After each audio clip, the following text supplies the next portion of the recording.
Olá, bem-vindos a mais um episódio de E aí, professor? Oi, Martin. Oi, Walter. Então, por favor, não vamos nos perguntar como estamos. Não, vamos direto ao assunto. Isso, vamos direto ao ponto. Vamos ignorar as coisas sem importância, né? Pular as formalidades? Sim, as formalidades, apresentações, todo o resto. Tá bom. Vamos pular tudo isso e ir direto para a oração e começar o assunto. A oração não dá para pular.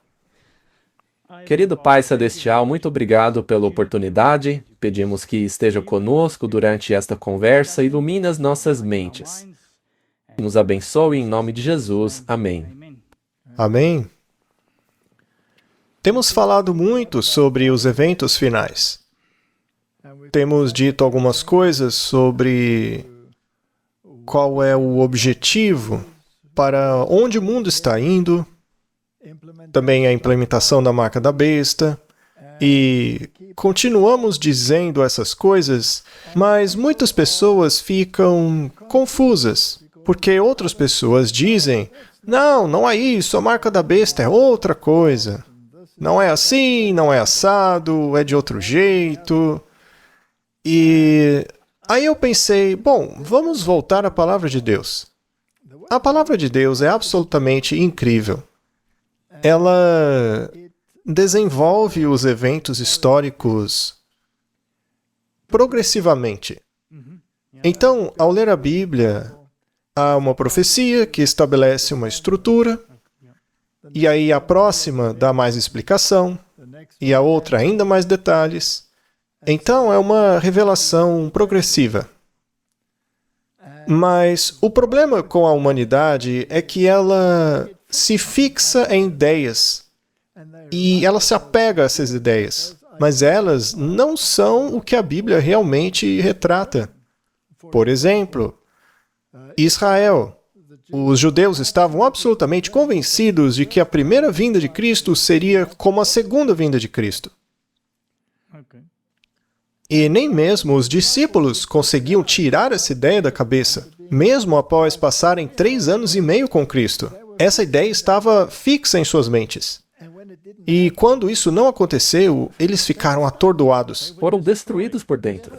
O alicerce deles ruiu, e eles fugiram como coelhos fugindo de um lobo. Eles não conseguiam entender o que estava acontecendo.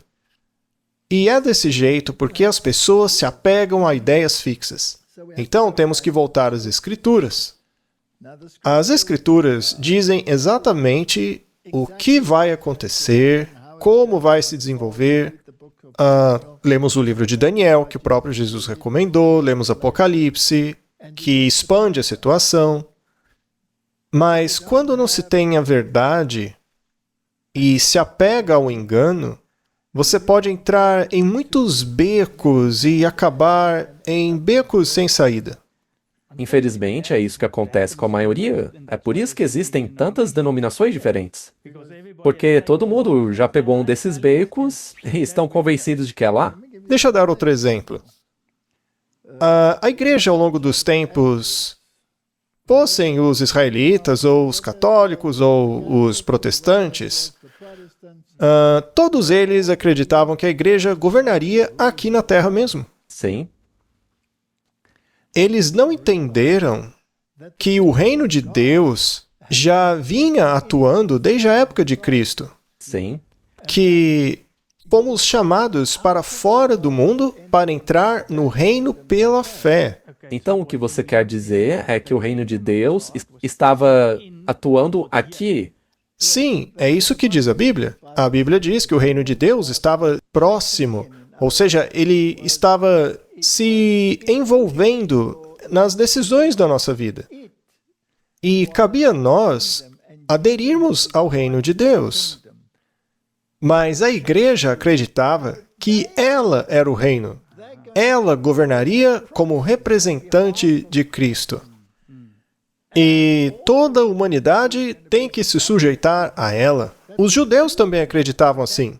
A maioria, como você disse, ao longo do tempo, acreditava dessa forma. Todos se apegavam a essa ideia. A ideia de um milênio. a ideia do governo temporal. Ao mesmo tempo em que todos queriam um Messias, todos queriam governar. E ainda querem. As igrejas ainda querem.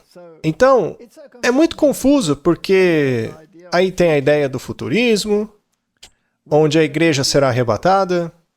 Então, ela não estará aqui, e neste caso, quem vai reinar, não é? Quem vai reinar, então? Bem, os judeus vão governar aqui durante esse tempo. Eles acreditam assim.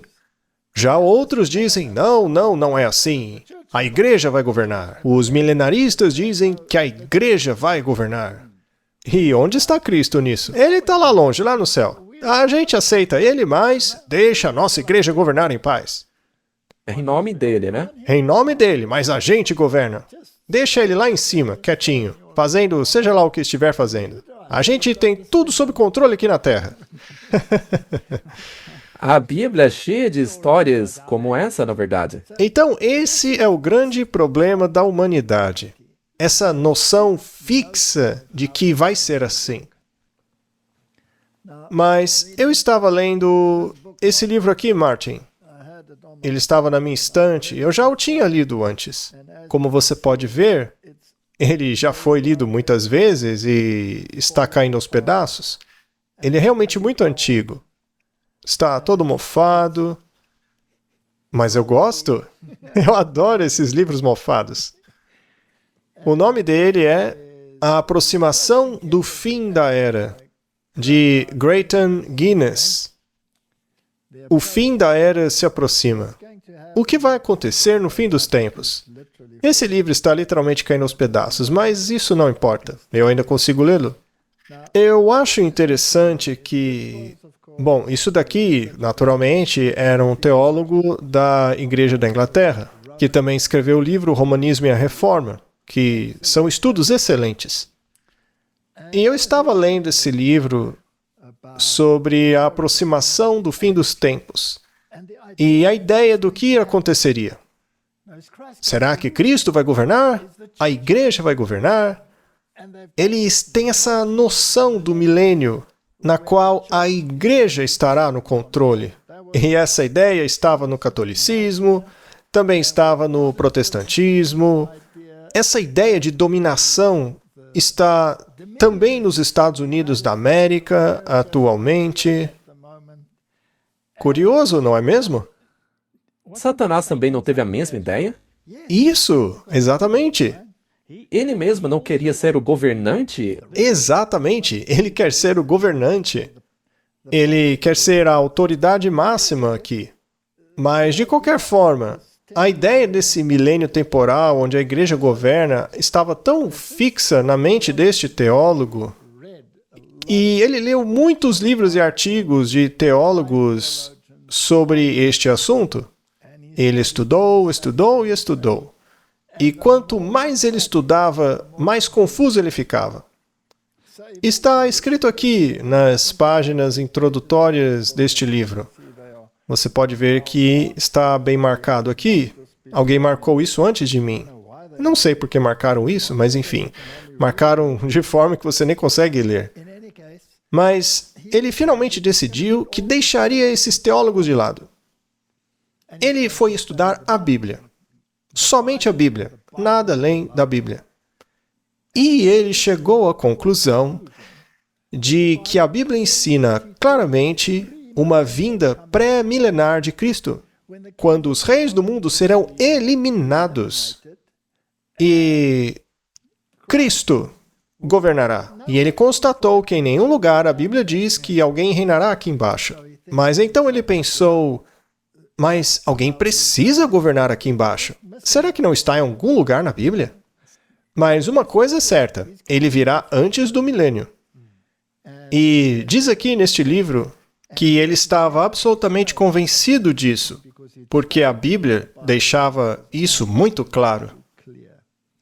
Mas voltando a essa questão da igreja governando aqui na Terra durante o milênio, ele não conseguia encontrar isso na Bíblia. Então veja como essas ideias se apegam em nossa mente. São tradições e ideias que acreditamos por não estudarmos por nós mesmos. Por não estudarmos por nós mesmos. De qualquer forma, esse homem tinha absoluta clareza sobre o que Daniel ensinou sobre o anticristo. Ele tem alguns pontos interessantes sobre isso, inclusive. Ele diz que a Bíblia é muito precisa, é muito clara sobre este assunto. E não deixa dúvidas a esse respeito. Ele entendeu que a prostituta é uma igreja e que na testa dela está escrito Babilônia, a mãe das prostitutas e das abominações da terra. Aí ele fez um estudo sobre esta palavra abominação, que aliás nós, independentemente, fizemos outro dia. Falamos sobre a abominação da desolação. E chegamos à conclusão de que sempre que a Bíblia fala sobre abominação, fala sobre idolatria. E a nossa única fonte desse estudo foi a Bíblia. Concluímos isso apenas a partir da Bíblia. E, curiosamente, ele chegou à mesma conclusão. Então, se ela é a mãe das abominações, uma de suas principais características é a idolatria. E ele diz, como podem negar isso? Eles fazem procissões com a hoste, dizendo que é Deus, que aquele pãozinho deve ser venerado. Mas será que Deus é aquele pedaço de pão? E ele diz que nem mesmo os pagãos desenvolveram uma ideia como essa, na qual você torna um pedaço de pão o Deus e depois o come. Nem mesmo os pagãos inventaram isso. E nós falamos sobre isso quando estávamos na estrada. É como canibalismo. É como canibalismo. Então, toda a estrutura da transubstanciação precisa ser desenvolvida em torno disso. E isso é idolatria. E nem estamos falando de Maria, hein? Dos santos, como intercessores e mediadores e advogados, enquanto a Bíblia é tão clara que estes são ídolos que foram postos no lugar de Jesus Cristo. E também eles andam por aí com aquelas estátuas que a Bíblia proíbe claramente e curvam-se diante delas em todos esses rituais.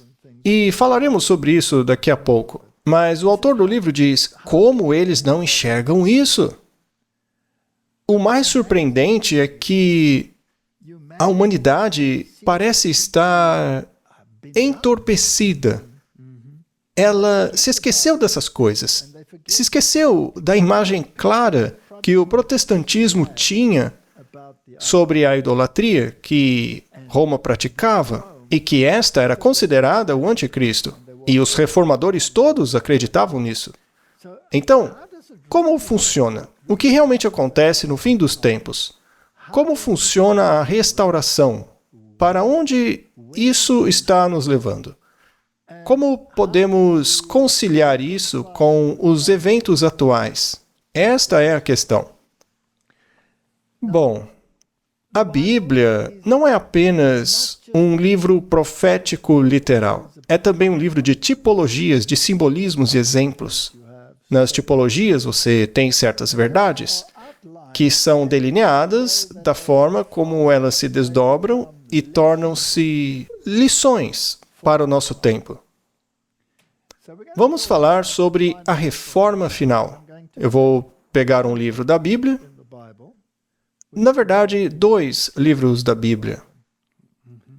Veremos o livro de Esdras e o livro de Neemias. Originalmente, era apenas um livro. Neemias e Esdras não eram divididos. Era apenas um livro e provavelmente foi escrito por Esdras.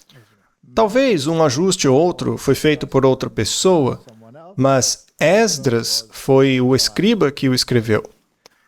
Agora, por que temos 2 livros? Porque Jerônimo, quando compilou a Vulgata para a Igreja Católica, o dividiu em 2. Mas dividir esse livro em 2 não é nenhum problema sério. Contanto que você não tire... Contanto que você não tire nada. Mas originalmente é 1. Então vamos considerá-lo assim, ok? Vamos lidar com os 2 juntos. Mas trata-se da história pós-exílio. E se seguirmos a linha lógica do simbolismo e da tipologia, então deveríamos ser capazes de descobrir do que se tratam os eventos dos últimos dias. A Bíblia é incrível nesse sentido. Na verdade, as pessoas raramente querem estudar dessa forma. Como você disse antes, você pode usar os livros da Bíblia para ver o que está acontecendo paralelamente em nosso tempo. E faremos isso agora. Muito bem. O plano de fundo histórico é que Jerusalém está em ruínas. O templo está destruído. Os edifícios da cidade estão destruídos. O muro ao redor de Jerusalém está todo quebrado. Isso aconteceu quando foram levados para a Babilônia. Exato, onde ficaram lá por bastante tempo. Segundo o profeta Jeremias, ficaram lá na Babilônia por 70 anos, gostassem ou não. E depois dos 70 anos, eles puderam retornar. Mas isso aconteceu em etapas, certo? Houve 3 governantes que tornaram isso possível. O primeiro foi Ciro. Ele emitiu um decreto permitindo que o templo fosse reconstruído. Isso foi depois dos 70 anos? Ou foi antes? A Babilônia os levou prisioneiros, certo? Então a fase da Babilônia já havia passado. A Medo-Pérsia agora reinava. E o primeiro governante da Medo-Pérsia que iria libertar os cativos foi Ciro. Mas não deu muito certo. Eles até começaram a reconstruir o templo, mas o trabalho foi interrompido. E então foi necessário um novo impulso. O próximo governante, que iria olhar para a história e descobrir que os medos e os persas fizeram um decreto, e uma vez que eles tinham feito esse decreto, não podia voltar atrás, certo? As leis deles eram imutáveis. Isso mesmo, como a lei de Deus. Ela permanece. E esse governante era o Dario. Ele fez um decreto que o templo poderia ser restaurado. Então havia o templo. Mas e o resto? Bom, agora sim estamos no tempo de Esdras, assim como o de Neemias também. E esta é a restauração do muro, da nação, como uma nação independente. Claro, sujeito ainda aos poderes dominantes, mas pelo menos eram novamente uma nação soberana. Mas como isso foi implementado? E isto é uma simbologia do plano de salvação e do reino de Deus. Sim. Muito bem. Então vamos analisar vários aspectos. Vamos chamar isso de a reforma final. Restaurando o que havia sido destruído por causa da apostasia dos israelitas. E qual foi a maior apostasia deles? Eles estavam seguindo as nações ao seu redor. Eles passaram a praticar a idolatria, que é uma abominação, não é? Eles negligenciaram a lei de Deus, especialmente uma dessas leis, que é a do sábado. Então, vamos dar uma olhada no que a Providência escreveu para nós. Estamos falando sobre Esdras e Neemias, e especialmente sobre a restauração pós-exílio. Mas antes de chegarmos lá, vamos a Coríntios. 1 Coríntios 2:5. Diz assim: para que a vossa fé não se apoiasse na sabedoria dos homens, mas no poder de Deus. Lembre-se que os homens têm certos ideais, eles têm certas expectativas, e normalmente isso envolve poder, não é mesmo? É sempre uma questão de egoísmo. Portanto, nossa sabedoria não deve estar na sabedoria dos homens. Capítulo 3, verso 11. Porque ninguém pode lançar outro fundamento além do que já está posto, o qual é Jesus Cristo. Sua fé deve ser centrada em Cristo. Ele é a pedra angular. Tudo deve ser baseado nele. Versículo 12. E se alguém sobre este fundamento edificar um edifício de ouro, prata, pedras preciosas, madeira, feno, palha, a obra de cada um se manifestará, porque o dia a demonstrará, porque será revelada pelo fogo. E o fogo provará qual seja a obra de cada um. E se a obra de alguém sobre ela permanecer, este receberá a recompensa. Bom, o que podemos construir sobre o fundamento de Cristo? Bem, podemos construir algo de ouro. Significa caráter. Pode desenvolver o seu caráter. A prata é purificada em uma fornalha da aflição. Assim, você pode desenvolver um bom caráter suportando pacientemente a aflição. Pedras preciosas. Elas refletem a luz do doador da luz. Mas você também pode construir com madeira, feno e palha. Mas quando o fogo chega, isso desaparece, não é? Bom, então alguns construtores estão utilizando material duradouro. Estes desenvolvem seu caráter de acordo com Cristo. Eles devem ser capazes de viver na fornalha da aflição e usá-la para um fim positivo, para que possam refletir o brilho da glória de Cristo. Ou eles podem construir com madeira, feno e palha, e tudo queimará. Então isso realmente mostra que tipo de atitude você tem quando você começa a construir o seu caráter. Exato. E acho que João Batista resumiu muito bem. Ele, Jesus, deve aumentar e eu devo diminuir. Mas a humanidade acha que ela deve aumentar e que Jesus deve diminuir. Os homens também querem a bênção de Deus enquanto dominam sobre outros? Correto? Muito bem. Então isso será testado. E aqueles que construíram corretamente, estes serão recompensados. A recompensa é a vida eterna, certo? Então Paulo deixa bem claro que a igreja, os membros da igreja, são o templo. São pedras vivas dentro do templo. Mas alguns deles podem ser de madeira, feno e palha. Então você terá esse tipo de gente na igreja. É interessante, porque isso é importante de se falar. A Bíblia encaixa em tudo, não é? É impressionante. Sim, é algo lindo. Bom, vamos direto para Esdras para analisá-lo à medida que avançamos os capítulos. Vamos apenas destacar um versículo aqui, outro ali, não vamos passar por tudo, tá? Senão ia demorar muito. No primeiro ano de Ciro, rei da Pérsia, para que se cumprisse a palavra do Senhor pela boca de Jeremias, o Senhor despertou o espírito de Ciro, rei da Pérsia, que fez proclamar por todo o seu reino e também o publicou por escrito, dizendo... Então veja, esse aqui é o decreto de Ciro, grande. Assim diz Ciro, rei da Pérsia, o Senhor Deus dos céus me deu todos os reinos da terra, e me encarregou de lhe edificar uma casa em Jerusalém que está em Judá. Ou seja, esse é o templo. É um decreto para restaurar o templo. Depois das palavras de Jeremias, 70 anos depois, havia chegado o fim. Agora eles podiam reconstruir o templo. Vocês ainda não serão uma nação independente, mas podem reconstruí-lo.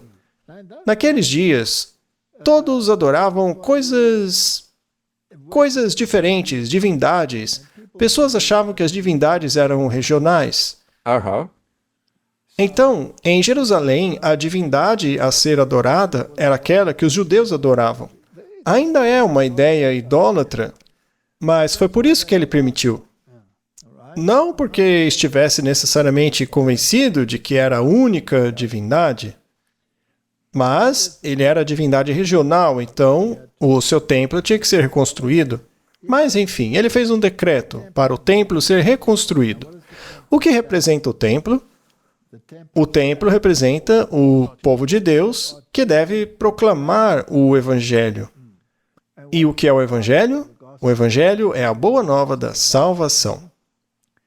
Portanto, o serviço do templo era uma promulgação do plano de salvação. E ele estava em ruínas. Tipologicamente, o que isso significa?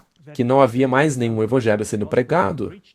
Exato, porque eles o transformaram em um evangelho de rituais e autoimportância. Cristo estava fora desse evangelho. Então, o templo estava em ruínas. Não havia nenhum plano de salvação para apresentar à humanidade. Não havia. Vá e restaure. Sim. Essa foi a ordem dada a Israel. Vá e restaure o templo. Então, esse é o ponto número 1. Eu só queria perguntar, Você mencionou que eles voltaram para restaurar a adoração de Deus ali em Jerusalém. Mas na Bíblia vemos que o rei disse que o Deus do céu era um único Deus. Sim, veja, é interessante que alguns desses governantes realmente reconheciam o Deus dos israelitas como o Deus verdadeiro. Nabucodonosor. Isso, mas o povo reconhecia? Não. Não. O povo não aceitava. O povo só tolerava Deus por causa desse negócio da divindade regional.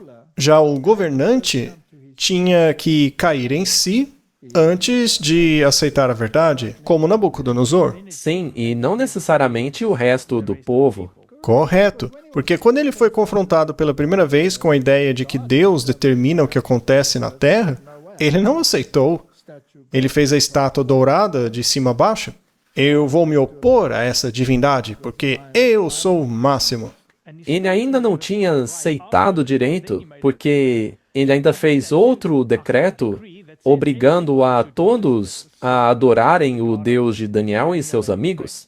Correto? E foi por isso que ele teve que passar por aquele momento no qual comeu grama. Pois é, ele passou anos comendo barrinhas de cereais e grama. Pois é, Martin. O mais interessante é que funcionou, ele caiu em si. Talvez não tenha sido uma má ideia. Também tem lá o filho pródigo, não é? Que saiu de casa, se afastou do seu pai, e quando estava lá com os porcos, também só comia leguminosas. Vegetais, isso? E aí a ficha dele caiu. Não vamos falar muito de vegetais, senão as pessoas vão desligar e parar de assistir. Mas o interessante é isso. O que aconteceu em consequência a esse decreto? Muito bem. Então se levantaram os chefes dos pais de Judá e Benjamim, e os sacerdotes e os levitas, com todos aqueles cujo espírito Deus havia suscitado para subirem a edificar a casa do Senhor que está em Jerusalém. Tipologicamente falando, seria restaurar o evangelho, pois ele havia se tornado um lugar idólatra. O evangelho naquele lugar havia se perdido. O rei Ciro também tirou os utensílios da casa do Senhor, que Nabucodonosor havia tirado de Jerusalém, e os tinha colocado na casa dos seus deuses. Portanto, esses vasos foram cuidadosamente preservados por Deus, mesmo em templos pagãos. Interessante?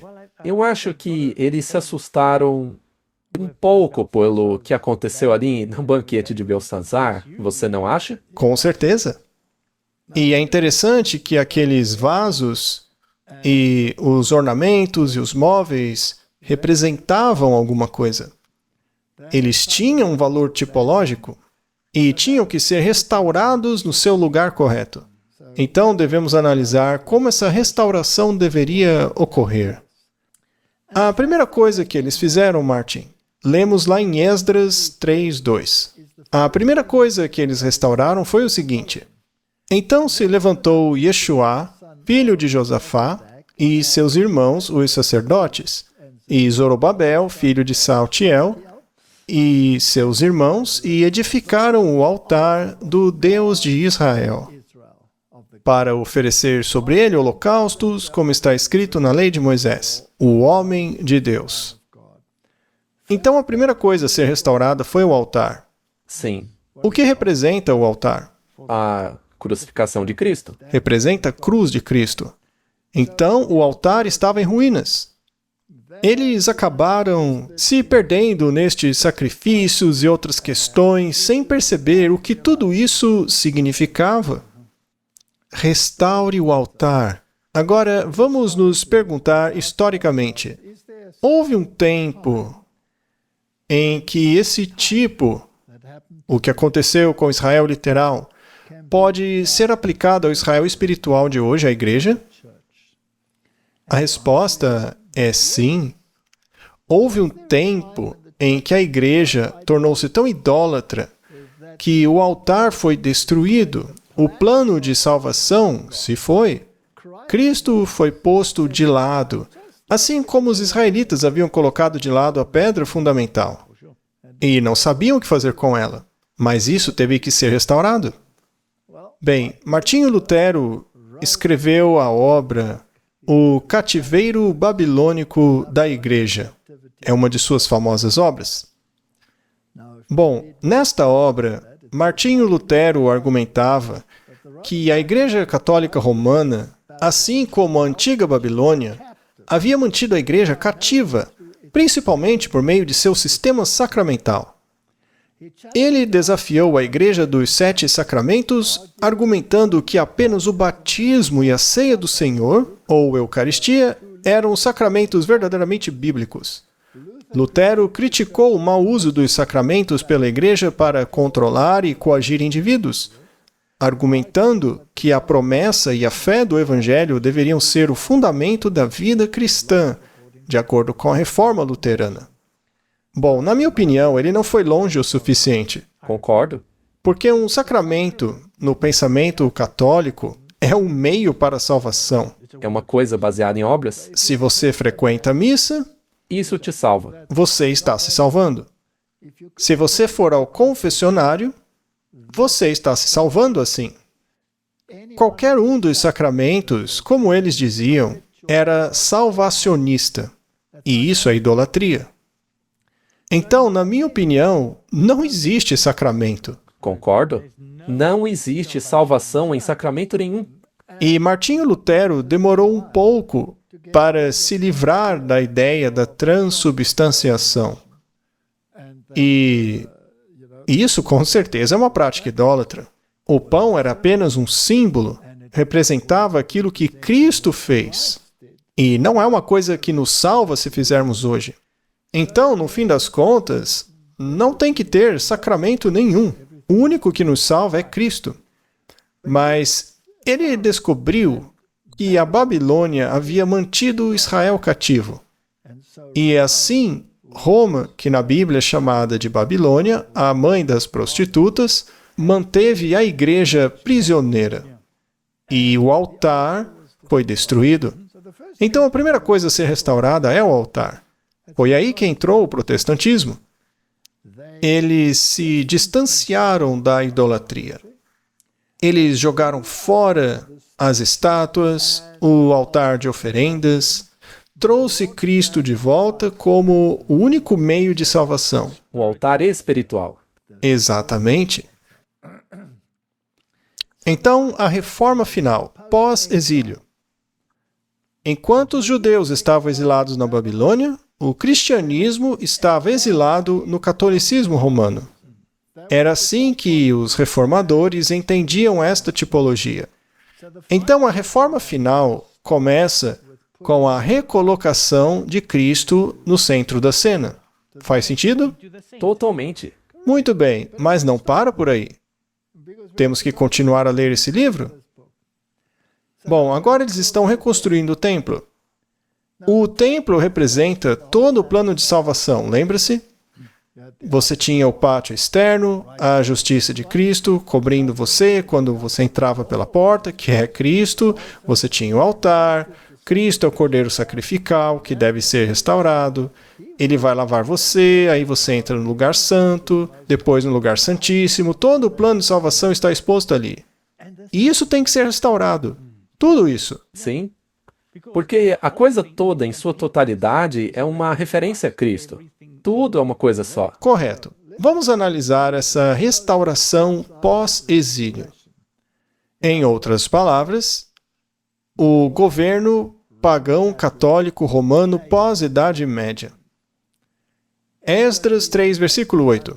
No segundo ano da sua chegada à casa de Deus em Jerusalém, no segundo mês, Zorobabel, filho de Sealtiel, e Jesuá, filho de Josadaque, e o restante dos seus irmãos, os sacerdotes e os levitas, e todos os que tinham vindo do cativeiro para Jerusalém, deram início às obras dos levitas, de 20 anos para cima, e designaram os levitas da idade de 20 anos para cima para liderarem a obra da casa do Senhor. Ou seja, montaram a estrutura da igreja. Isso é muito importante. Então, tipologicamente, eles colocaram os sacerdotes no lugar, porque o tipo ainda não havia encontrado o antitipo. A oferta tinha que acontecer ainda. Mas se aplicarmos isso à nossa igreja, significa colocando em ordem o que a igreja tem que fazer. Os ministros, o trabalho que eles têm que desempenhar, a proclamação do Evangelho, o plano de salvação, tudo isso tem que ser restaurado. É reorganizar a coisa toda. E o que eles fizeram? Eles cantaram juntos, sucessivamente, louvando e dando graças ao Senhor. A Reforma Protestante criou os grandes hinos da Reforma, não foi mesmo? Sim, muitos hinos. Martim Lutero escreveu hinos. E o que foi que o catolicismo fez? Tudo tinha que ser um mantra, uma coisa mística. Era este misticismo, aquele ambiente que cativava as pessoas. Não a mensagem da palavra de Deus. As pessoas eram atraídas pelos sentimentos. Pela emoção. Então, aí vem a Reforma Protestante. E temos esse boom no mundo com relação à música. E os hinos começam a se tornar significativos. Na verdade, cantava-se doutrina. Certo?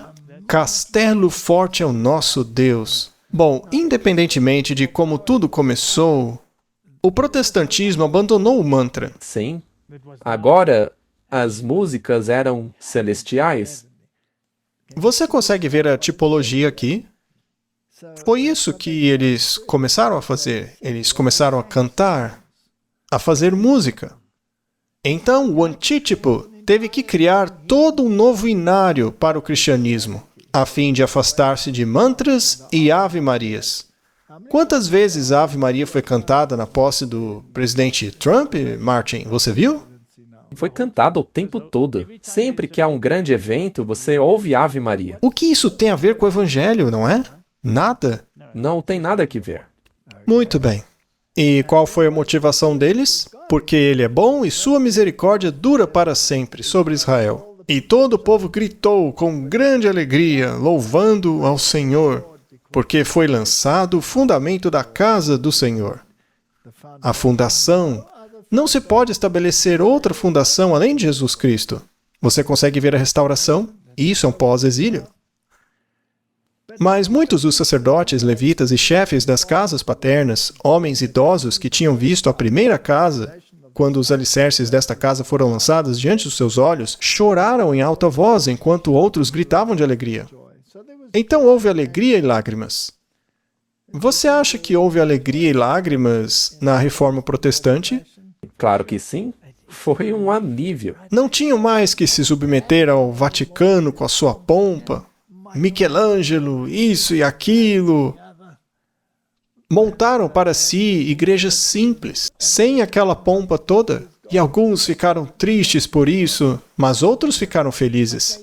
Mas eles encontraram a pedra angular, a verdadeira joia. O verdadeiro fundamento havia sido lançado novamente. Então essa é a história tipológica, onde estamos aplicando o que aconteceu no tipo ao antítipo. Mas, ao fazermos isso, criamos problemas, não é? Sempre haverá os adversários que se oporão a essa reconstrução, certo? Esdras, capítulo 4, verso 1. Então os adversários de Judá e Benjamim ouviram que os filhos do cativeiro construíram o templo ao Senhor Deus de Israel e... Bem, isso os deixou muito bravos. Temos aí uma citação do Romanismo e da Reforma, do mesmo autor que escreveu este livro aqui que mencionei. E ele diz: onde quer que você tenha um padre em vez de um pregador, um altar em vez de uma mesa de comunhão, velas de cera em vez da luz do sol da verdade divina, o cerimonial ao invés da sã doutrina, sacramentos ao invés da graça salvadora, liturgias entoadas em vez de orações fervorosas e sinceras, música esplêndida em vez da adoração espiritual, vestimentas suntuosas em vez da verdade do Evangelho. Você se lembra do conclave ocorrido há pouco tempo, né, Martin? Quanta pompa. Pompa, glamour, vestimentas, tradição e a igreja, ao invés de um está escrito. O mundo hoje não está maravilhado com a coisa das tradições? Sim, o mundo está prontinho naquele ponto em que a reforma precisa acontecer novamente. Sim, porque tudo isso acabou. Você entende? Bom, quando você tem essa tradição e a igreja, ao invés do está escrito, e cruzes ao invés de Cristo, temos aí o romanismo. Não importa como seja chamado, cuidado. Por mais atraente que seja a arquitetura, o incenso, a música, o cerimonial, muito cuidado. E você também pode fazer tudo isso daí de uma maneira moderna, em uma igreja moderna. E não é só na católica, porque é o que ele diz. Não importa o nome que isso tem em outras igrejas, quando a música te leva para longe. Eu gostaria de encorajar os ouvintes, através da visão da mente, tentem se lembrar das imagens que vocês viram, de toda a pompa e cerimônia, todos os cardeais com seus chapéus e vestidos, caminhando em cerimônia, os cajados, tudo aquilo, a música cantada, todo mundo maravilhado. Não é uma situação triste, Martin? Onde está a ênfase agora? Nisso? E no futuro Papa, que seria empossado? Será que estamos preparando o mesmo caminho para a vinda de Jesus? Não. Depois de lamentar o fato de que os protestantes, e esse é o autor daquele livro, que os protestantes estão tão dispostos a ignorar todas as profecias relativas ao anticristo, profecias estas que todos os reformadores concordavam, até mesmo abraçando falsificações espúrias como o futurismo, etc. Então veja como ele lamenta essa mudança de posição dos protestantes. E eu resumi, porque eu não vou colocar uma citação enorme ali, né? Mas vamos voltar. E ele então faz a pergunta para o seu tempo. Isso foi em 1887, Martin, quando ele escreveu isso. É esta a posição que você adota? É esta a conclusão que você defende? São estas as visões que você defende? Você é um protestante. E isso depois de tudo que foi escrito sobre o assunto e de toda a luz que a história e a experiência derramaram sobre ele? Se for, cuide para que você não seja encontrado lutando contra a verdade, guerreando contra a palavra de Deus, resistindo ao testemunho do Espírito profético, obstruindo a obra da reforma, promovendo o progresso da apostasia, opondo-se a Cristo e ajudando o anticristo. Ele tem razão? Ele escreveu de maneira espetacular.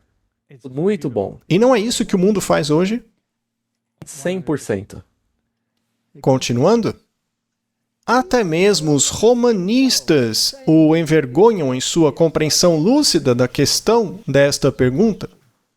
O cardeal Manning diz: ou a Igreja Católica é a obra-prima de Satanás, ou o reino do Filho de Deus.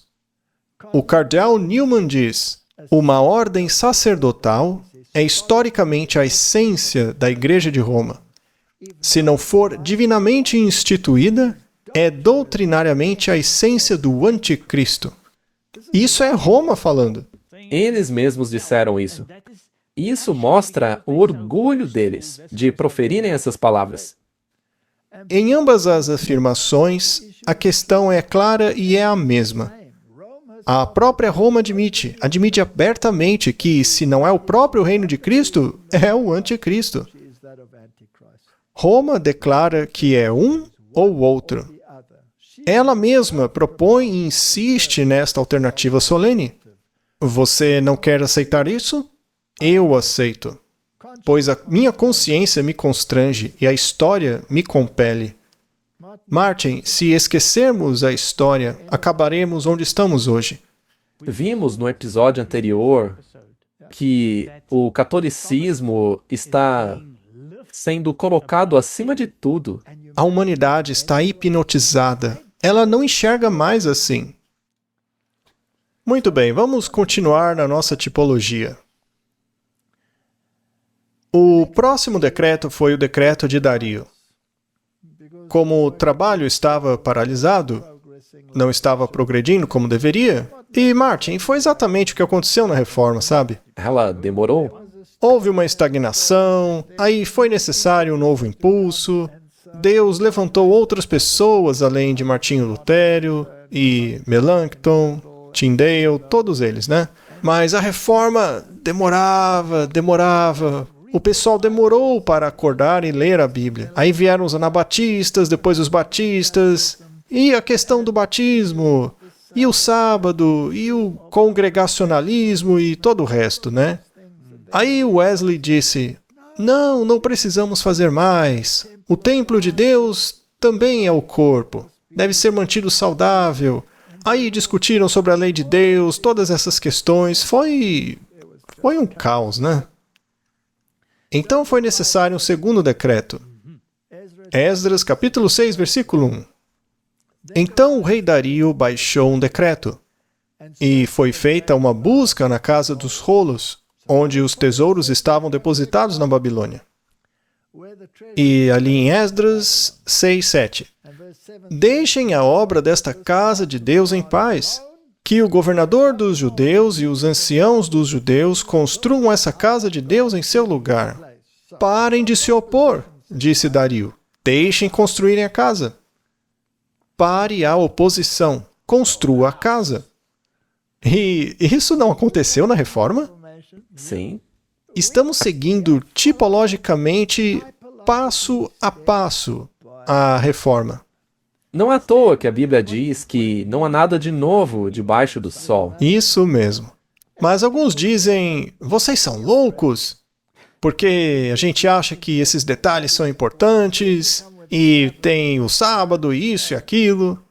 Apenas aguente firme, estude a tipologia, veja onde ela te leva. Isso é a palavra de Deus. Sim, isso está na Bíblia. Bem, é um pouquinho apoiado em uma explicação de como é aplicado por Gratan Guinness. Mas se baseia na palavra de Deus. Agora, vamos ler o versículo 8. Aqui é Dario falando. Além disso, eu faço um decreto sobre o que vocês devem fazer com os anciãos desses judeus para a construção desta casa de Deus. Que dos bens do rei, isto é, do tributo daquele lugar além do rio, as despesas sejam imediatamente pagas a estes homens para que não sejam impedidos. Ou seja, coloquem ordem na coisa. Comecem a construir uma estrutura ordenada. Certifique-se de que a distribuição de meios seja devidamente controlada. Ou seja, organize uma igreja. Não é incrível?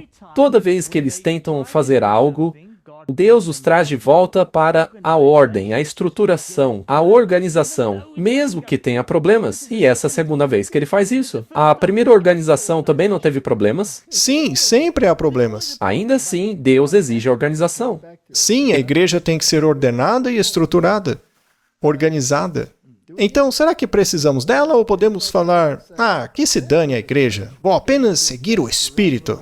Bom, seguindo as duas tipologias, eu não concordo com isso. Muito bem, Martin. Vamos avançar aqui. Mas isso é fascinante para mim, Martin. Finalmente, então, o templo é restaurado. O que isso significa? Quer dizer que Cristo estava de volta ao centro. Comece pelo altar. Este é o seu sacrifício. Não essa idolatria, essa pompa, esse glamour, todas essas besteiras. Comece com o essencial. E o que envolveu a primeira celebração? A Páscoa foi celebrada. Sim, porque Jesus é o centro. O que representa a Páscoa? Cristo crucificado. Eis o Cordeiro de Deus que tira o pecado do mundo. Este é Jesus. Muito bem, capítulo 6. E os filhos do cativeiro celebraram a Páscoa no 14º dia do primeiro mês. Ou seja, eles seguiram as regras. Pois os sacerdotes e os levitas estavam purificados juntos. Todos estavam puros. E sacrificaram a Páscoa por todos os filhos do cativeiro, e por seus irmãos, os sacerdotes, e por si mesmos. E os filhos de Israel, que saíram do cativeiro e que se haviam separado da imundícia da terra dos gentios para buscarem o Senhor Deus de Israel, comeram. Muito bem, Martin. Quem foi que comeu? Todos aqueles que se separaram. Só que falar em separação, Martin, é um palavrão hoje em dia. Hoje a palavra é ecumenismo. Dizer que quer se separar é coisa feia hoje. Vamos nos unir pelo ecumenismo, não se separem. Mas Deus diz, separem-se. Ele até mesmo diz, separado para a lei. Mas vamos falar disso já já. Então o que aconteceu aqui foi que Cristo voltou a ser o centro da fé. O que aconteceu na Reforma? A idolatria foi varrida do mapa e Cristo estava de volta ao centro. É claro que isso não foi bem aceito. Aí, no movimento de Oxford, eles trouxeram de volta as estátuas idólatras, trouxeram de volta o altar, trouxeram a missa de volta. Até o Grayton Guinness diz, o que aconteceu? Não é? O que aconteceu? Como podemos não enxergar tudo isso? Como é possível uma coisa dessas? Mas a reforma parou aí? Não. Não, ainda havia trabalho a ser feito, não é? Capítulo 7. Depois destas coisas, no reinado de Artaxerxes, rei da Pérsia. Bom, então saímos do decreto de Ciro, já passamos pelo decreto de Dario, agora vem o terceiro decreto, o de Artaxerxes.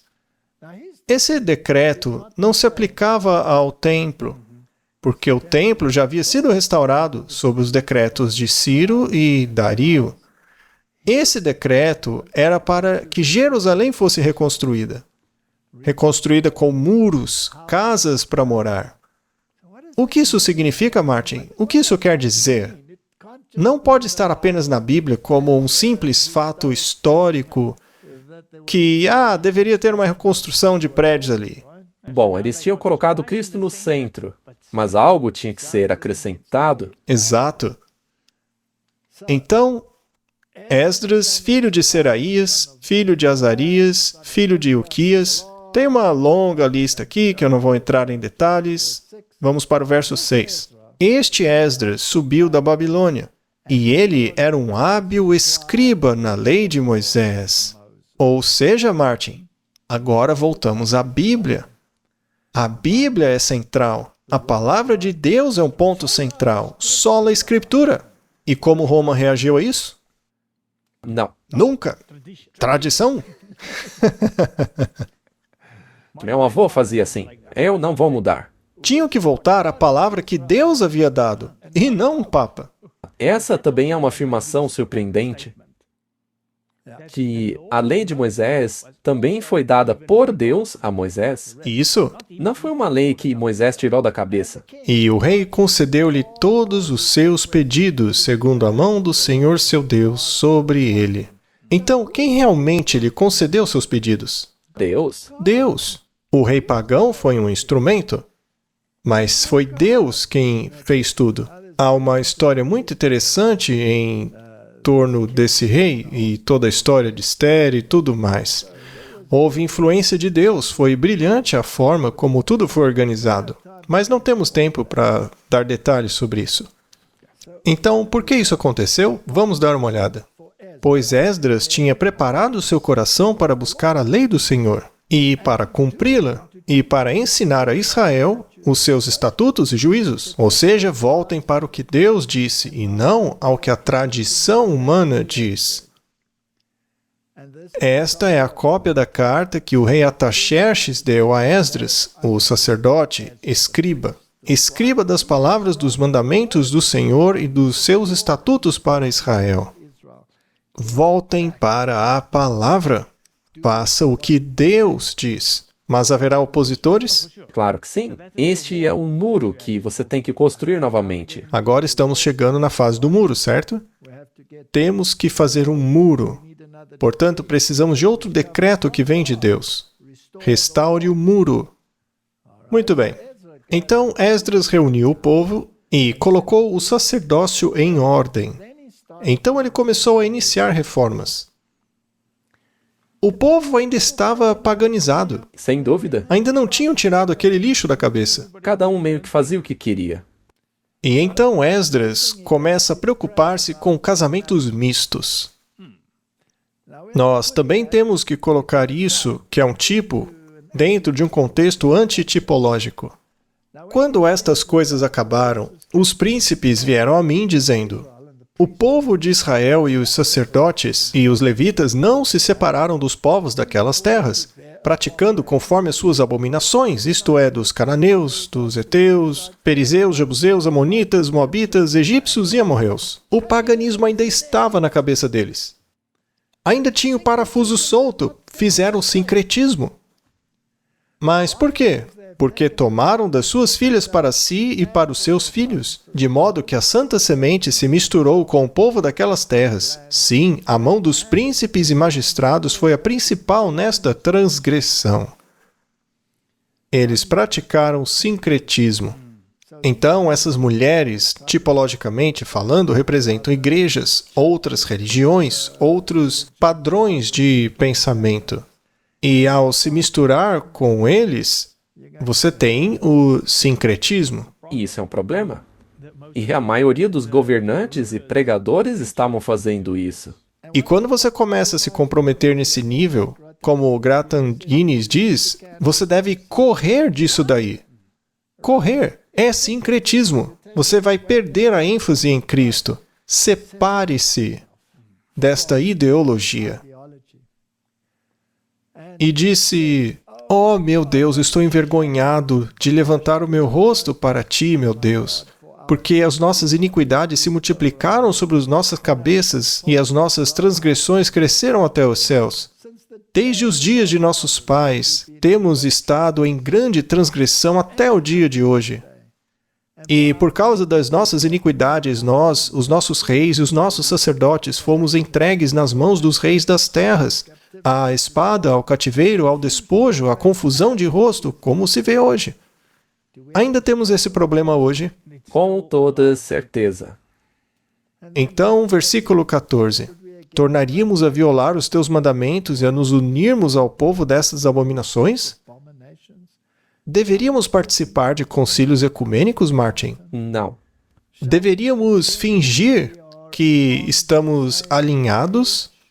Veja, eu não me importo de falar com essas pessoas, mas temos que fazer aliança com elas?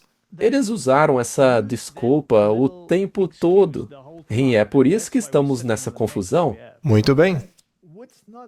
Não ficarias irado conosco até nos consumires, de modo que não houvesse nenhum remanescente e nem escape? Essa mentalidade está viva, bem viva nos dias de hoje. Então agora vamos de Esdras para Neemias, porque Neemias foi então nomeado governador pelo rei. Ele veio dar uma olhada no muro de Jerusalém e viu que estava em um estado lamentável.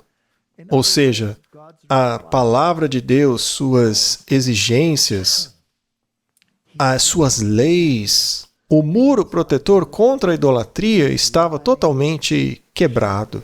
Havia uma brecha no muro. Tinha buracos. Lembre-se que o catolicismo romano mudou os mandamentos. Fizeram tantos buracos nele que é como se a Babilônia tivesse destruído o muro de Deus. E agora vem Neemias. Ele não era um profeta e nem ministro, era um governador. E ele vai entrar na história para resolver isso. E ele também era copeiro do rei. Então ele devia ser um homem confiável, porque você não serve a taça do rei se você não tem a confiança do monarca, porque você pode pôr veneno para ele beber, né? Muito bem.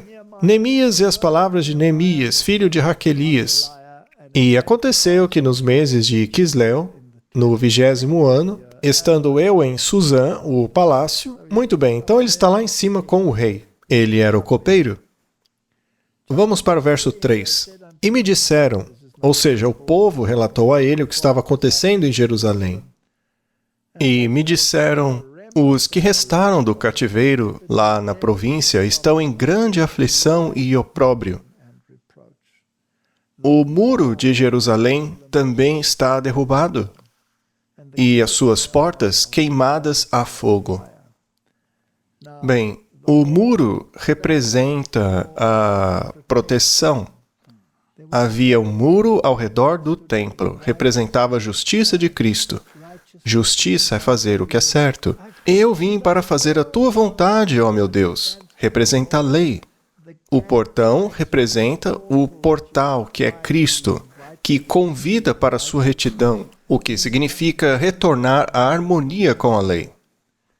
É isto que está sendo retratado tipologicamente aqui. E como naquele tempo, o remanescente que ficou fora de Babilônia está em aflição, porque tudo está um caos, Está um caos. Os 10 mandamentos foram totalmente obliterados por uma cultura pagã. E eu disse, rogo-te, Senhor Deus dos céus, Deus grande e terrível, que guardas a aliança e a misericórdia para com os que te amam e guardam os seus mandamentos. Você vê a tipologia aí? Então, Martin, será que nós estamos loucos ao dizer que temos que guardar os mandamentos? claro que não. Não como meio de salvação, porque pela lei ninguém será salvo. Mas porque Cristo nos salvou, o resultado dessa salvação é a harmonia com a lei. Tudo isso mostra que primeiro se coloca Cristo no centro das coisas e depois vem o muro. Perfeita análise. Muito bem. Isaías 58:12 diz que isso iria acontecer em algum momento no futuro, porque lembre-se, ele estava antes do exílio. O texto diz assim: e os que saírem de ti edificarão os lugares antigamente assolados. Tu levantarás os fundamentos de muitas gerações, e serás chamado reparador de brechas, restaurador de veredas para habitar. Todo governo tem uma lei. O reino de Deus tem uma lei. E estava destruída. Precisava ser restaurada? É incrível como as pessoas querem aceitar a Cristo como Senhor, mas não querem a lei do Senhor. Não, eles não querem construir o muro. As pessoas não querem o governo de Jesus. Elas querem governar elas mesmas. Fique aí no céu, Jesus. A gente cuida do governo aqui. Tudo bem, o Senhor nos salvou, Jesus, agora a gente cuida do resto, tá? É isso mesmo. Muito bem, então Neemias vai e inspeciona o muro. Agora, a oposição é tão grande que ele tem que fazer isso à noite. Ai, Martin, olha só que ponto chegou. Teve que fazer à noite. E houve um período de nossa história chamado Idade das Trevas. Era um período tão escuro que eles foram com pequenas tochas, olhando para a parede e disseram: será que não deveríamos guardar os mandamentos? Wesley disse isso. O Karlstadt disse: e o sábado? Tem um buraco nesse muro aqui. Aí eles ficaram chateados. Com o seu próprio povo. Eles ficaram muito chateados. E os arrastaram pelas ruas, arrancaram suas barbas, espancaram-nos, roubavam as coisas deles. Então o pobre Neemias teve que fazer isso durante a noite. Neemias 2, versículo 9.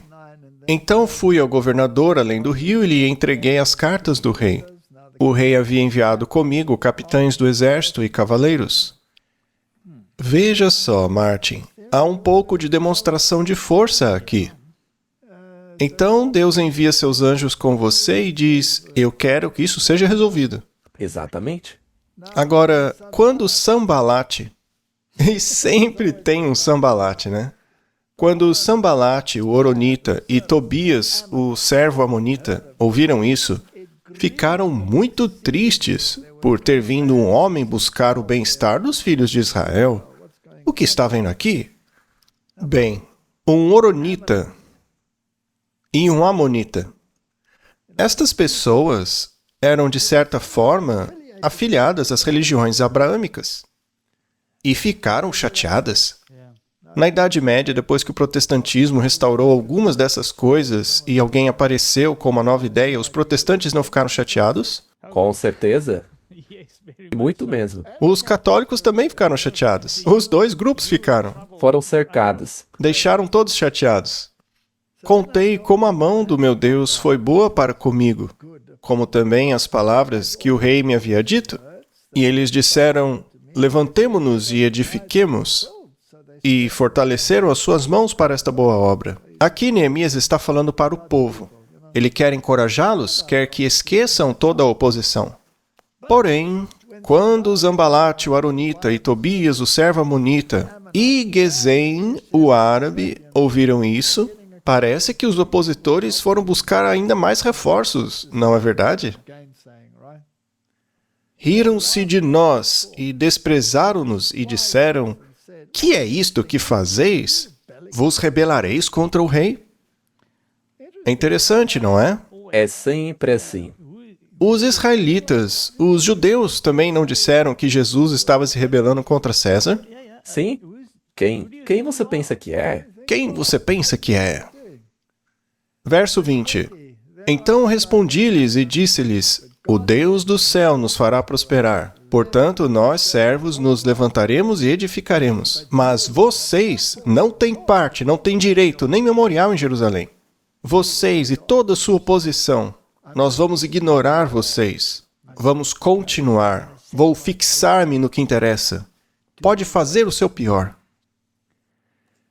Temos aqui uma citação do Southern Watchman, que diz: os anjos veem a igreja como Neemias via Jerusalém. Com o coração aflito, o visitante contemplava de longe as defesas em ruínas de sua amada Jerusalém. E não é assim que os anjos do céu observam a condição da igreja de Cristo? Como os moradores de Jerusalém, nos acostumamos aos males existentes e muitas vezes nos contentamos sem fazer nenhum esforço para remediá-los. Mas como esses males são considerados por seres divinamente iluminados? Não olham eles, como Neemias, com um coração carregado de tristeza para muros em ruínas e portões queimados pelo fogo? Não são visíveis em toda parte os sinais vergonhosos de afastamento de Deus e de conformidade com o mundo que ama o pecado e odeia a verdade? Nestes dias de escuridão e perigo, quem é capaz de defender Sião e lhe mostrar algum bem?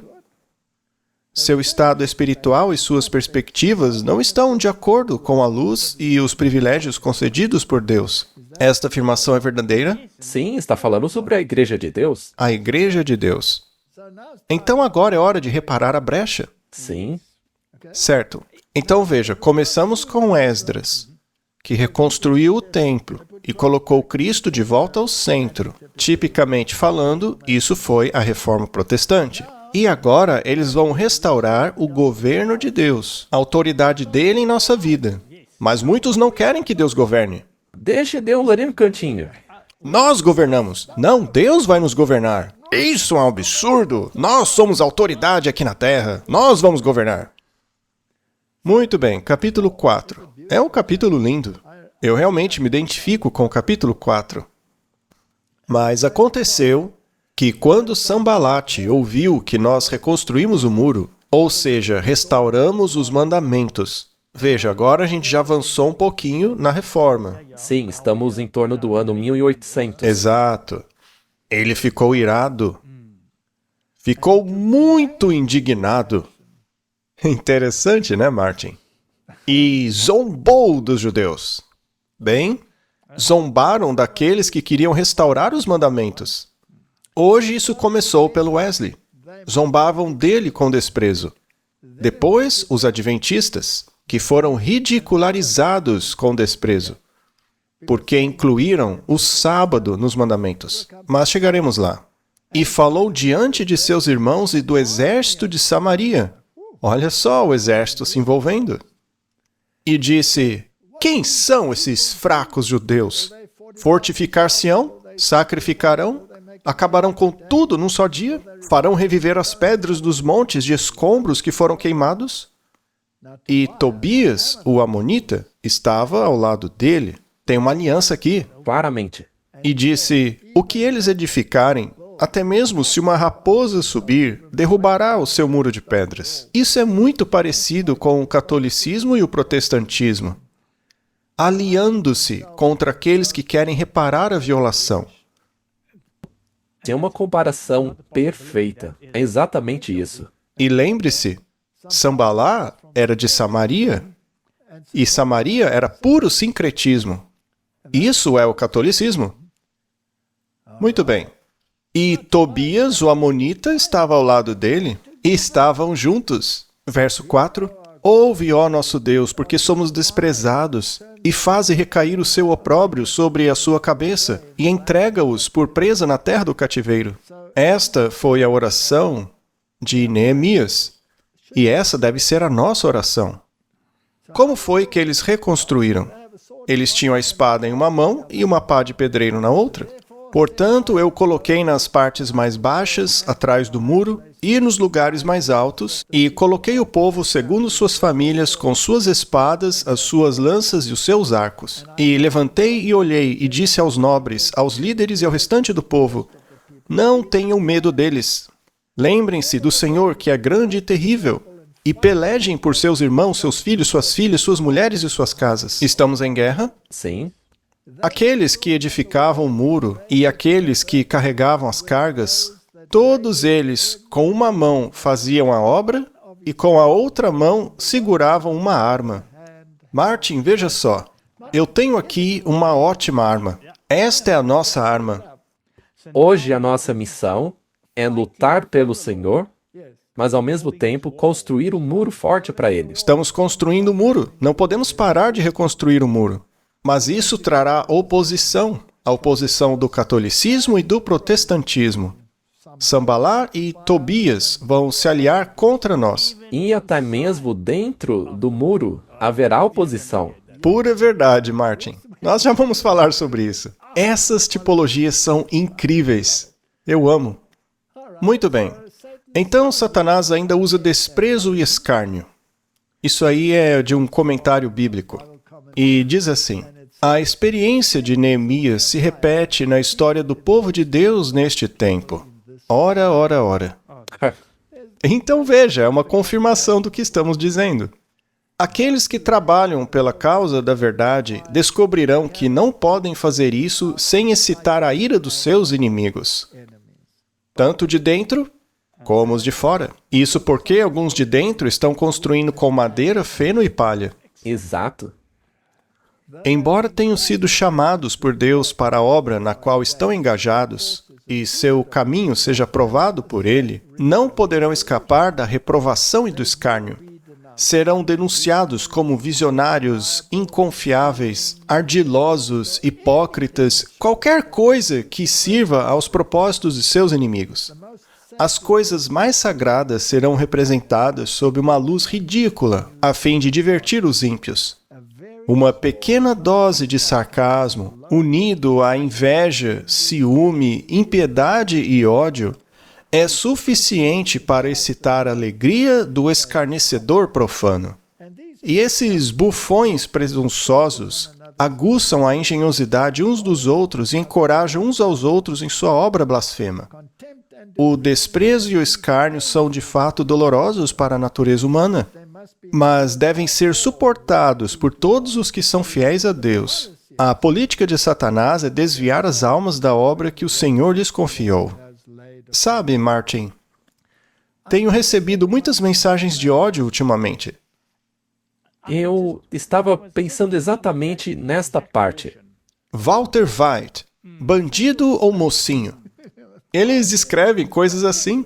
É interessante. O problema é que, quando eu leio isso, eu vejo esses acusadores. Sim, eles estão em toda parte. E eu vejo o espírito que os está conduzindo. Porque, como já dissemos aqui, essas pessoas querem construir o reino de Deus aqui nessa terra. E eles se consideram as autoridades e governadores. Sim, é exatamente isso. Então vamos continuar esta saga, porque está ficando muito interessante. Da mesma forma, ao mesmo tempo, eu disse ao povo: cada um com o seu servo deve alojar-se em Jerusalém, para que durante a noite possa ser um guarda para nós e trabalhar durante o dia. Precisamos estar em Jerusalém. E o que representa Jerusalém? O povo de Deus. Martin, temos que ficar na igreja. É claro. Mas na igreja só tem gente perfeita? Claro que não. E veja, em nenhum momento dessa história, Neemias disse para o pessoal ir embora de Jerusalém. Afinal, Jerusalém estava cheia de apostasia, o muro derrubado e tudo mais. Então, vamos embora disso. E hoje muitos vão embora e ficam do lado de fora de Jerusalém. Portanto, nem eu, nem meus irmãos, nem meus servos, nem os homens da guarda que me seguiram, nenhum de nós tiramos as roupas, exceto para lavá-las. Olha só. Isso é lindo. Que tipologia é essa, Martin? 1 Pedro 1,13. Portanto, cingindo os lombos do vosso entendimento, sede sóbrios e esperai inteiramente na graça que se vos oferece na revelação de Jesus Cristo. Portanto, Martin, essa tipologia tem um significado mais profundo. E Lucas 12:35. Estejam cingidos os vossos lombos e acesas as vossas candeias. Guarde as suas vestes de justiça. Que é a justiça de Cristo. Se quiser lavá-las, lave-as no sangue. Exato. Muito bem, a conspiração contra Neemias. Ah, Martin, as conspirações. Não tem conspiração, né? Para eles, somos apenas teóricos da conspiração.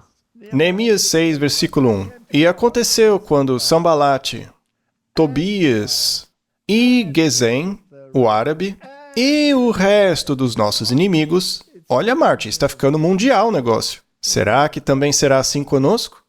Quando toda essa gente aí ouviu que eu havia construído o muro e que não havia mais nenhuma brecha nele, embora naquele tempo eu não tivesse colocado as portas sobre os portões, que Sambalate e Gesem me mandaram dizer: venha, encontremo-nos em alguma das aldeias da planície de Ono.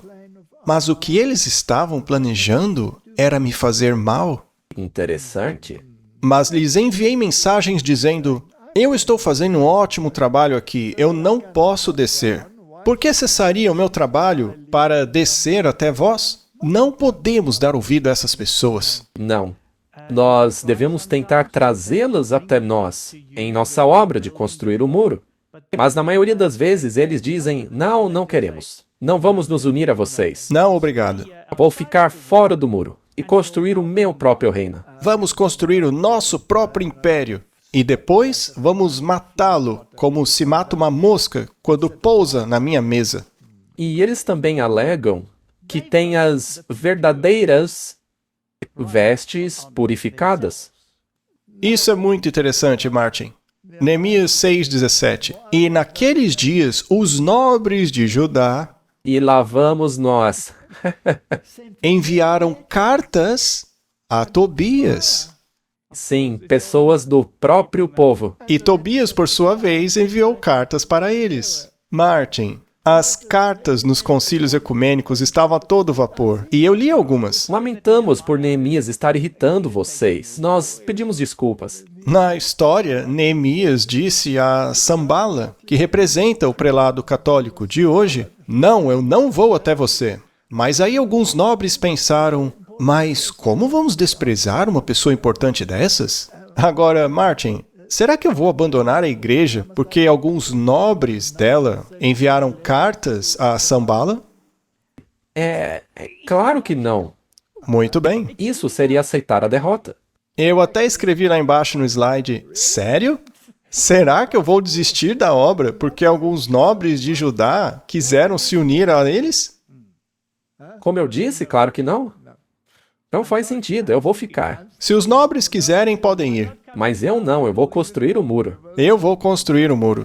E sabe de uma coisa? Eu li algumas dessas cartas. E ainda que alguém do lado de fora faça vídeos te chamando de cobra, Tem um sujeito aí pregando um monte de coisa sobre história medieval e o papado como sendo o anticristo. Devemos desligá-lo? As cartas diziam isso. Eu li essas cartas. Elas são muito interessantes. Então, Martin, você consegue uma união através de um vínculo dracônico. Temos aí outra citação interessante. Um espírito de ódio e oposição aos hebreus formou um vínculo de união e criou a simpatia mútua entre diferentes grupos de homens que, de outra forma, poderiam ter guerreado uns contra os outros. isso é muito bom. É uma coisa que sempre acontece. Sim, veja Pilatos e Herodes que viraram amigos e esqueceram da inimizade que tinham. Isso ilustrará o que frequentemente testemunhamos em nossos dias na união existente de homens de diferentes denominações para se oporem à verdade presente, cujo único vínculo parece ser aquele que é dragônico em sua natureza, manifestando ódio e amargura contra o remanescente que guarda os mandamentos de Deus. Ainda assim, fizemos nossa oração ao nosso Deus e montamos uma guarda contra eles dia e noite por causa deles. A tipologia não é absolutamente clara, Martin? Claro que é. Aí o próximo ponto é que Esdras lê a lei. Por que ele fez isso, Martin? Capítulo 8, verso 1. E todo o povo se reuniu como um só homem até a rua que estava diante do portão das águas. E falaram ao escriba Esdras que trouxesse o livro da lei de Moisés, que o Senhor havia ordenado a Israel. E Esdras, o sacerdote, trouxe a lei perante a congregação, tanto de homens como de mulheres, e de todos os que podiam ouvir com entendimento no primeiro dia do 7º mês. Então eles montaram um palanque, um pouco alto, para que todos pudessem vê-lo, e disse: ouçam o que diz a palavra de Deus. E se você tiver meio neurônio, obedeça o que diz esta palavra. E os que tinham entendimento ouviram. E isso deixou Sambalá e Tobias irritadíssimos, porque não podem ir contra a palavra. A palavra do Senhor é claríssima. Eu sou o Senhor. Eu não vim revogar a lei. Nenhum tio ou jota desaparecerá da lei. Ora, mas isso não inclui o sábado. É o que eles dizem, não é? Inclui tudo, menos o sábado. Muito bem. Versículo 8. Assim, eles leram no livro da lei de Deus distintamente e explicaram o sentido. Fizeram a leitura ser compreendida. E é assim que deve ser. O que foi lido ficou claro como o sol. E apesar disso, muitos disseram não. Não. Não se encaixa com os meus planos. Não. O ministério que eu conduzo é o perfeito. Pode continuar na sua igreja apóstata. Tá bom, então vá embora e leve suas cartas para Tobias. Mas o que eles fizeram, Martin? Eles celebraram a festa das barracas. Onde estamos agora na história? Isso deve ser um pouco antes de irmos para o céu, porque representa a vinda de Cristo. O que acontece agora? E no segundo dia se reuniram os chefes dos pais da casa do povo, os sacerdotes, os levitas, Esdras, os escribas, para entender as palavras da lei. E acharam escrito na lei que o Senhor havia ordenado por intermédio de Moisés que os filhos de Israel habitassem em cabanas na festa do 7º mês, que representava a saída dos israelitas do Egito, que por sua vez representa também a nossa saída deste mundo para o céu. E a descendência de Israel se separou de todos os estrangeiros. Isso será difícil para qualquer um hoje em dia. E se pôs de pé e confessou os seus pecados e as iniquidades de seus pais. E levantaram-se nos seus lugares e leram no livro da lei do Senhor, seu Deus, 1/4 parte do dia. E a outra 4ª parte confessaram e adoraram ao Senhor, seu Deus. E por tudo isso fazemos um pacto firme, e o escrevemos, e os nossos príncipes, os levitas e os sacerdotes o selaram. Martin, haverá príncipes e levitas e sacerdotes que farão uma aliança. Com certeza. Alguns vão apoiar a reconstrução, querendo que as coisas entrem nos eixos. Mas outros vão escrever cartas para Tobias. E daí? É problema deles. Deixa eles escreverem as cartas. Capítulo 12.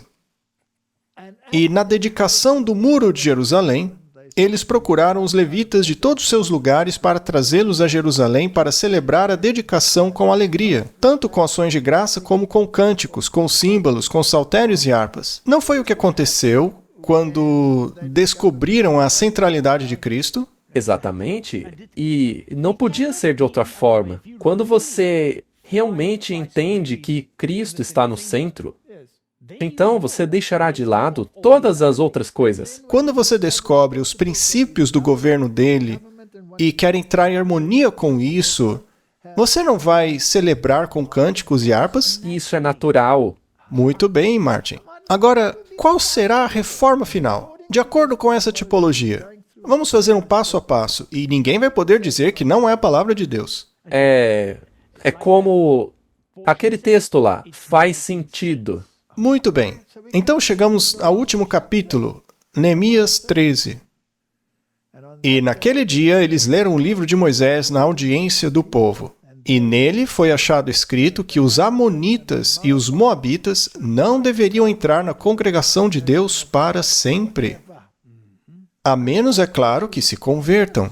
Sim, Ruth era uma moabita. eles não podem entrar como amonitas. E isso, não queremos amonitas aqui, nem moabitas. Seus deuses ficam do lado de fora. Se quiserem entrar, entrem como povo de Deus, passando a obedecer à lei dele. Aí sim são bem-vindos. Mas quem quiser continuar se apegando a ideias amonitas e moabitas, fiquem do lado de fora. Não queremos ecumenismo, não queremos paganismo. Não faremos concessões. Continuando.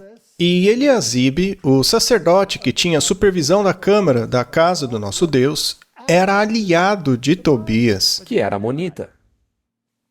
O que está acontecendo aqui? Então o sacerdote se aliou a Tobias e preparou para ele uma grande câmara, onde outrora se depositavam as ofertas de cereais, o incenso, utensílios, dízimos do trigo, do vinho novo, do azeite, que se ordenava que fossem dados aos levitas, aos cantores, aos porteiros e às ofertas dos sacerdotes, ou seja, nas finanças do templo. Exatamente. Era onde ficavam os dízimos, as ofertas e todo o restante. Que ideia genial, não? Ah, lá está ele, o amonita, com suas ideias amonitas, administrando as finanças da igreja. Mas é claro que isso não aconteceria hoje, né? Não, claro que não. Vamos continuar lendo. Neemias 13, versículo 7. E eu, chegando a Jerusalém, fiquei sabendo do que Eliasabe fizera com Tobias, preparando-lhe uma câmara nos átrios da casa de Deus. Imagine a reação de Neemias. Como fizeram isso? E isso me entristeceu muito. Sim, Martin, essas coisas vão nos indignar. Isso é normal. Então lancei fora da câmara todos os utensílios domésticos de Tobias. Mais cedo ou mais tarde, Martin, ele vai cair fora. Ele será removido. O texto não diz que temos que ir embora da igreja porque Tobias chegou. E nem porque o sacerdote estava em conluio com ele. Exato, quem tem que sair não é a gente, é ele. É óbvio. Não existe uma tipologia aí. Com certeza. Martin, isso é fascinante. E aí vem a reforma final. Naqueles dias, eu e Judá vimos alguns pisando lagares no sábado, trazendo feixes, carregando jumentos, como também vinho, uvas e figos e toda sorte de cargas que traziam a Jerusalém no dia de sábado. E eu testifiquei contra eles no dia em que vendiam mantimentos. Também habitavam ali homens de Tiro. Estes representam a economia mundial. E eles estavam lá, em Jerusalém, que traziam os seus peixes e toda a mercadoria e as vendiam no sábado aos filhos de Judá em Jerusalém. Então eu contendi com os nobres de Judá, contra quem ele brigou, Os nobres? e disse a eles: que mal é este que fazeis, profanando o dia de sábado? Não fizeram assim os vossos pais, e não trouxe o nosso Deus todo este mal sobre nós e sobre esta cidade? Contudo, vós aumentais a ira sobre Israel, profanando o sábado. E ele tirou aquele povo dali, e consagrou aquela área ao redor de Jerusalém. Fez dali um lugar santo, e disse aos comerciantes: se cruzarem esta barreira, terão que lidar com as consequências. E, segundo a Bíblia, um dia os exércitos de Roma pisariam ali, naquele lugar santo, naquela barreira, aquela região.